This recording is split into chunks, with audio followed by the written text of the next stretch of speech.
Well, Rich Politics is back. That's right. Your host here, Richard Taylor. I'm so excited to be back with you, back on your screen, back on YouTube, Twitter, and Facebook, of course. And my guest tonight is someone who we've had on the show before, a very good friend, an incredible friend, actually. He's done an amazing amount of work there in Manchester. Nick Buckley MBE has spent his life working with the most vulnerable, taking people off the streets, helping to fight crime.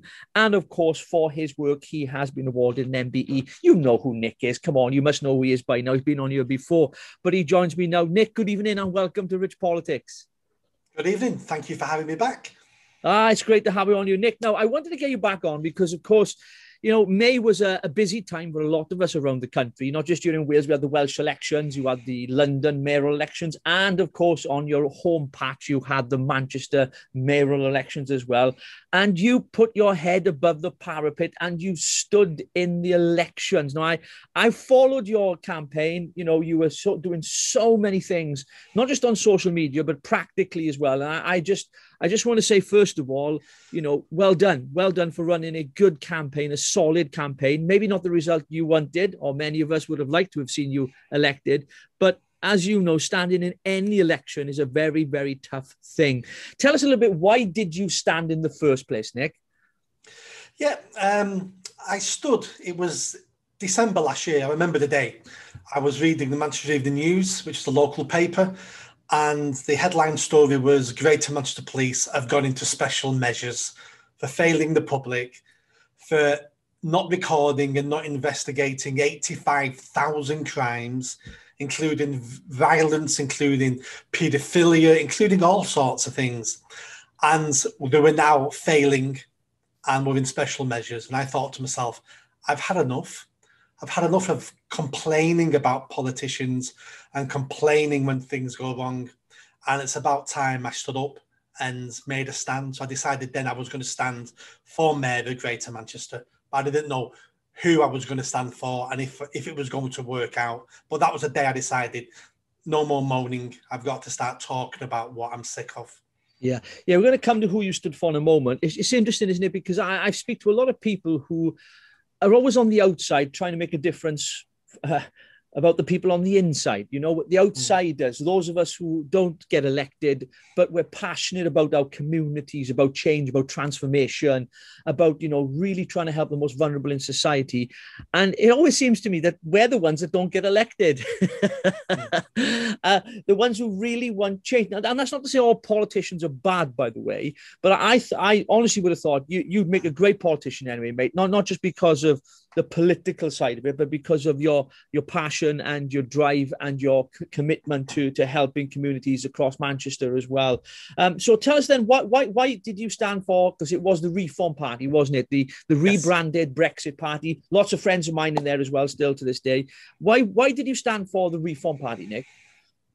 I decided almost immediately I wanted to stand for a party. I wanted something behind me.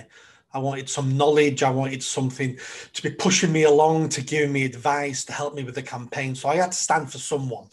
And then I looked at who I could stand for. Labour was never going to be an option. I could never stand for Labour. The Tories already had a candidate. So I looked at some of the smaller parties. And the fact that Reform were brand new, and I spoke to Richard Tice, and we discussed about, with my background and my experience, how, because it was a new party, I could influence policy. And that's when I realised this sounds like the party for me. Yeah, I just sorry to interrupt you. I want to pick up on you there. When you went, the first line you said there, it definitely wouldn't be Labour. Why wouldn't it definitely not be Labour? Why wouldn't you ever stand for Labour? I've never ever voted for Labour. Right. And when you think about it, I should be their demographic. Brought up single parent household, on benefits, on a council estate, in poverty, failing school, no education. I should be queuing up outside polling stations to vote for them. But ever since I've been a child, I've always realised they were the handout party and not the hand up party. And I don't believe in handout. I don't believe beggars are born. Beggars are made. And I don't want to be a beggar, and I don't want other people to be beggars. So, and the Labour are just in disarray at the moment. Labour don't know who they are, what they stand for. And so it just couldn't be Labour. Yeah. Well, it's clearly they don't know who they are. Their identity has been lost in it, let's be honest, because we've seen not just the recent polls over months and months, even when Boris Johnson, the Conservative government, make a big mess up of something, still in the polls, they're offering no real opposition. It's one of the things that over the next couple of weeks, I got other guests coming on to talk about that, because there is a real gap in the market now politically, isn't there, for a party. I know we've got Lawrence Fox, who's a friend of mine from Reclaim, and there are many others as well. I noticed in local elections here in Wales as well, lots of independents were starting to rise up across the country. And I was speaking to Claire Fox actually about it, and I really feel as though there's going to be an alliance or a get-together, if you like, some kind of an association of independents that might be the answer to fill that political gap, because there is one clearly, isn't there? Absolutely. And even though I'm not a fan of Labour, I want a successful left-wing party in the country, because if you don't have a successful left-wing party, then what will happen is the right-wing party will become more and more right-wing and will push and push. And if there's no opposition, then we'll get to extremes. We need a left-wing party to pull us into the centre. And they've done, left-wing parties have done so much to help working class over the centuries. So let's not throw the baby out with the bathwater. We need a Labour Party. You're right, but the left-wing parties these days, they've become so woke and so, it's just unbelievable. I mean, they're not I've said it on this programme many times before, the Labour Party are not the Labour Party of old, are they? They don't represent the working class people anymore. Certainly the people I grew up with, like yourself, my family were Labour voters all their lives. They looked after the working class people, but it doesn't seem that way anymore. And in fact, they're more elite now than some of those who claim to be on the right side of politics. And so we've seen a massive paradigm shift politically, haven't we, really? Speaking about left and wokeism and everything else. Now, listen, the reason I wanted to get you on is because you wrote an article on June the 7th, and I read it, very interesting article, and the title says just, "Are white people racist in the UK?" Now, of course, I know that the government commissioned a study on this, and it was done by the Commission on Race and Ethnic Disparities, and they released the report, and their findings were that the UK is not a racist country. Now, what inspired you, Nick, to write this article? It's because the conversation pieces, the topic in this article, are being had behind closed doors throughout the whole of the country. And if we're not careful, we're going to push white working class people towards extremism. Now, we're not there yet, and we're not. It's not happening at the moment. But that's my big fear, because we're constantly being told in the press, anything happens, it's racism, and the white person must be the racist. And I'm sick of it. So if I'm sick of it, other people are sick of it, and I'm hearing it all the time through family, friends, online. And I wanted to explore this topic in a sensible way. And that's why I wrote it. And that's why I gave the examples I gave. And I've not said racism doesn't exist. What I was saying was white racism towards black and brown people in the UK, the incidents are far and few between. Yeah. And what we call racism now in the UK, I actually don't think is racism. I think it's antisocial behaviour. Very interesting.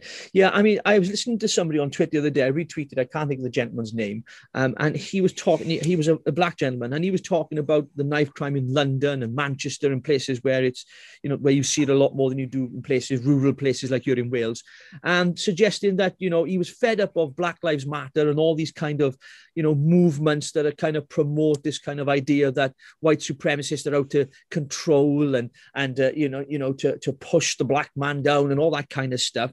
And he was angry himself that his own community were portraying white people as white supremacists, because clearly we're not. I mean, I've said it before on this show, and I've heard you say it before, we're not racist, but it appears now anything a white person says in any shape or form. For example, let's take Gary Lineker. Okay, Gary Lineker, as you know, took to Twitter just last week, and he was talking about the fans at Middlesbrough at the England game booing the players for taking the knee. Now, No, listen, taking the knee, they argue that it was about race, anti-racism, but it's not, because it's synonymous with Black Lives Matter, and we know what that movement's about. It is a political movement. I even heard Gareth Southgate talk about it as if Black Lives Matter or that kind of organisation was nothing more than an anti-racist kind of organisation. Well, clearly they are ignorant, aren't they, Nick? Because it's more than that, isn't it?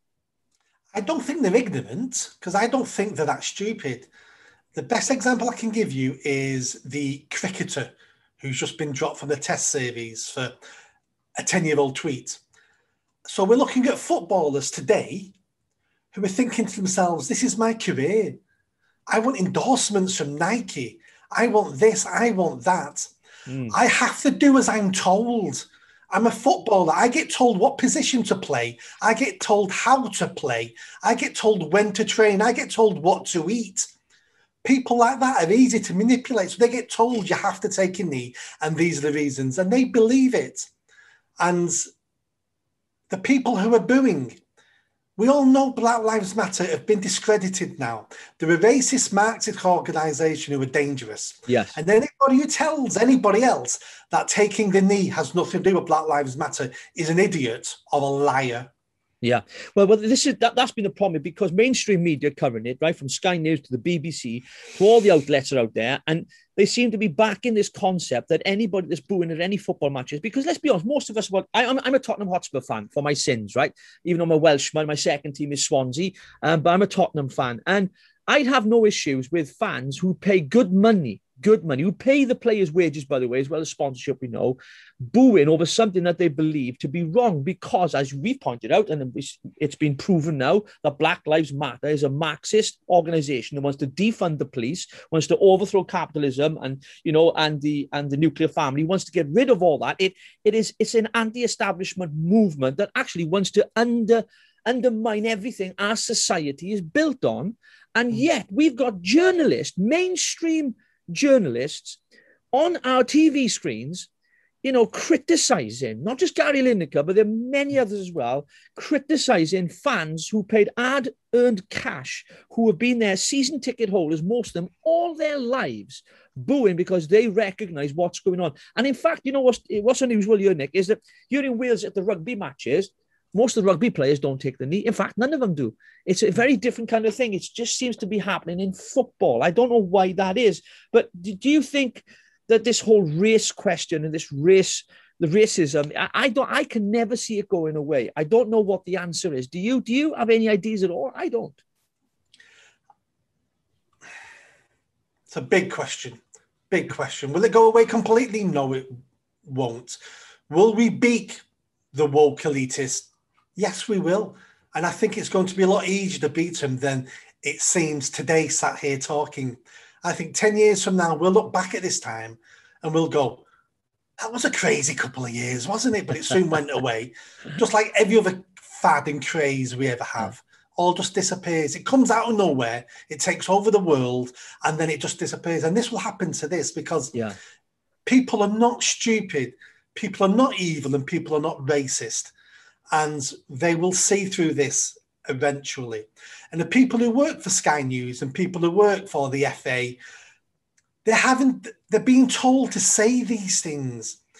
The commentators on TV are not independent. They work for the company. And the company line is, this is what we're doing and this is what we believe in. You've got to dig under that and you've got to say to yourself, why is a multi-billion organisation supporting this? Could it be that it's obscene to pay these players what they get paid? Is it obscene that these players go around impregnating women and not marrying them? Is it obscene that they're always involved in some controversy? Is it obscene that these players had to ignore their own education to become world-class football players? So these companies are really trying to put a smokescreen over their failings by talking about woke stuff so we don't dig under the surface and see really what they are doing and whose lives they are destroying. Yeah.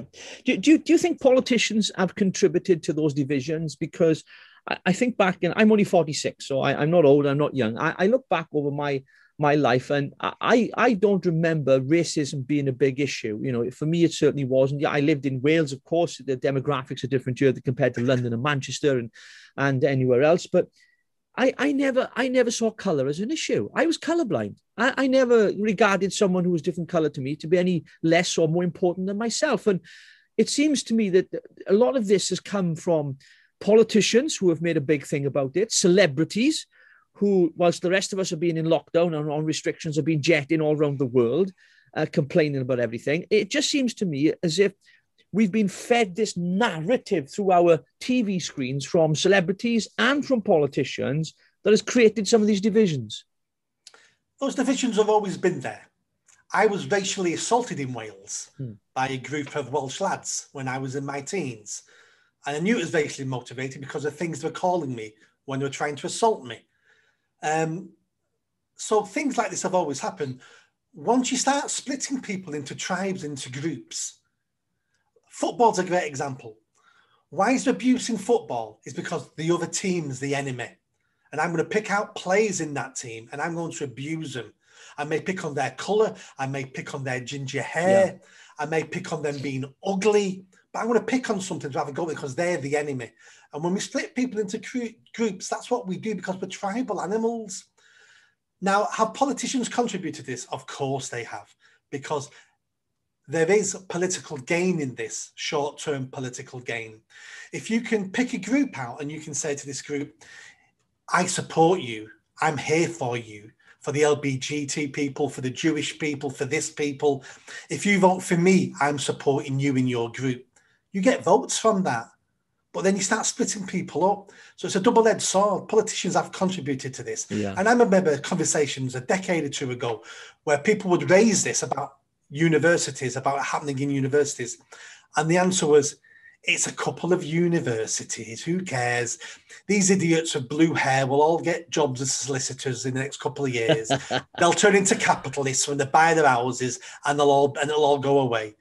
But it didn't go away because it's become semi-religious, and these people believe in this. I've had conversations with people who believe this, and I can see their logic, but it's so twisted that it's craziness. We're not going to convert some of them.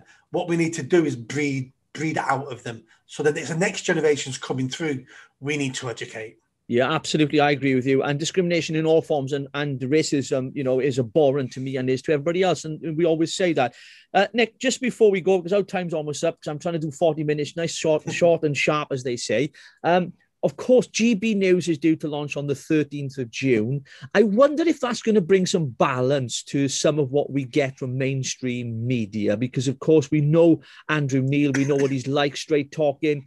You know, he's like, man, I might love him or hate him. But at the end of the day, I think some of the contributors and presenters that they've got on board there, some of them I know, they're friends, some of them I don't know, but do you think that this new news outlet, if you like, is going to make a difference to some of the information that's going to be fed to the public and society as you know, wholesale? You know, it has to, and if it doesn't, it won't last very long, because we don't need another BBC Sky News. So it has to say what it does on the tin. Otherwise, it won't last very long at all. I'm really looking forward to it. I'd like some unbiased news. My news sources at the moment are still outlets that I don't have complete confidence in, because I know they're not out and out liars. So I still go to the BBC. I still go to Sky News because I trust them more than someone I've never heard of on the internet who could be some crackpot liar. So at least I can take it from the BBC knowing there's a bias to it, but it's not a lie. So GB News, I'm really looking forward to it. So you mean no, but you mean to tell me you don't get your news off Twitter? No, I try my hardest not to. I got caught out once about 10, 12 years ago. I saw Sky News on Twitter saying Margaret Thatcher had just died, and I retweeted it and commented on it, and then I got a big backlash because it was a fake Sky News account. And that's when I realised that will never happen again. No. So before I comment or retweet anything like that, I look into it. I make sure it's credible. I make sure it's not a joke, because you make yourself look like an idiot when you start. believe in some of the stuff. Absolutely. And I think the one of the good things about the internet, of course, it allows us to have alternative stuff like this. I mean, I'm not a news channel. It's just me, a Welshman ranting about all things politics and just saying what he wants to say and gets things off his chest, stuff like that. And speaking to people like you, who I've got a lot of time and respect for. And of course, helping people to understand the different side of things, because we're not mainstream media. We don't have millions and billions of pounds worth of equipment and, present. It's just us talking as if we're sat in a pub together, having a pint, having a real chat as blokes. Nick, I just want to come to the end of this interview with you today. I just want to say thank you for coming on, but I got to ask you, what's next now for you? Because of course, the elections were over in May. I stood in elections down here as well, as you know, and I didn't win either. It's the taking part that counts. What's next for Nick Buckley? I'm still writing. So I'm writing articles, probably on a weekly basis. I'm writing my second book, and I'm working on trying to get my first book published. So that's my big push this year, is try to get my first book published by the end of the year. And then I've got a project I'm working on, which hopefully I'll probably come back on your show in a couple of months when it's launched. And that's going to be about trying to hold corporate businesses to account for their wokery, because the customers have the power. Customers just don't realise they have the power. And if we can start hitting them where it hurts, maybe some of these companies will stop talking and meddling in politics. I don't want them to agree with me. I just want them to shut up about politics and sell me a good coffee, sell me a good sandwich, or give me a good holiday. I just don't want to hear politics of any stripes. Yeah.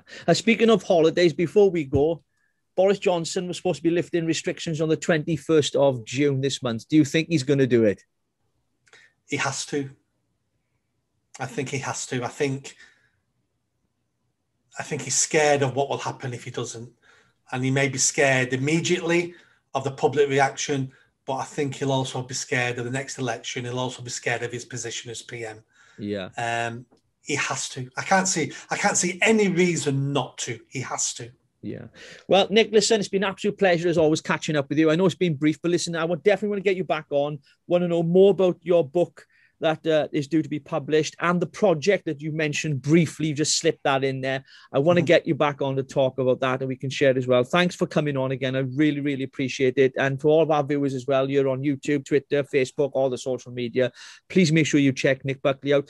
Check out his latest article, Are White People Racist in the UK? Very interesting. It is on the Wolves of Westminster website. That's where you'll find it. Wolves of Westminster website. Great article, very interesting, very provocative. And that's the reason why, not the only reason I had you on, Nick, but because I read the article, so it'd be great to have you back on as well. And it's been great having you on. And to the rest of you, join us next week on Friday night, 7 o'clock here on Rich Politics. I'll catch you next week. Bye for now. Bye.